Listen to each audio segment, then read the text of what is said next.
Xin chào, chào mừng các bạn đã quay trở lại với xưởng 11. Hôm nay hãy cùng mình làm tháp xúc xắc cho board game nhé. Bắt đầu thế nào? Board game là một hình thức trò chơi tương tác, thường diễn ra trên một bảng trò chơi, được in hoặc vẽ sẵn. Người chơi sẽ sử dụng quân cờ, thẻ bài vân vân để chơi. Một ví dụ gần gũi nhất là trò chơi cá ngựa cũng là một board game. Hàng tuần mình vẫn tổ chức một buổi chơi board game có tên gọi là Dungeons and Dragons, hay gọi tắt là D&D.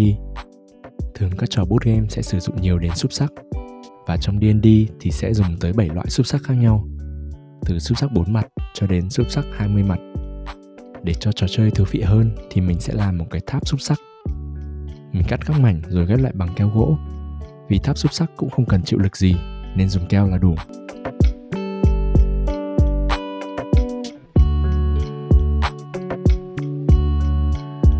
Hai bên sẽ là ô để giữ xúc xắc khi chơi. Còn ở giữa mình dán 2 tấm gỗ chéo, sao cho xúc xắc khi rơi sẽ rơi theo hình zigzag.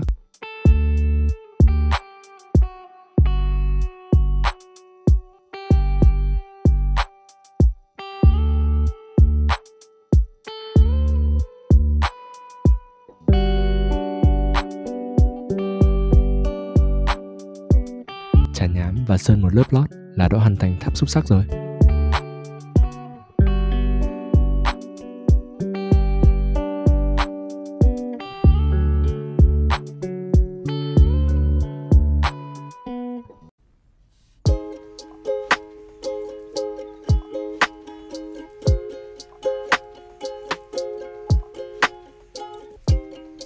Một sản phẩm đơn giản nhưng rất thú vị đúng không?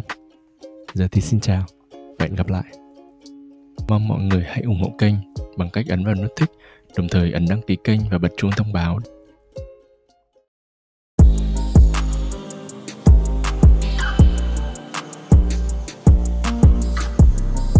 Cast control.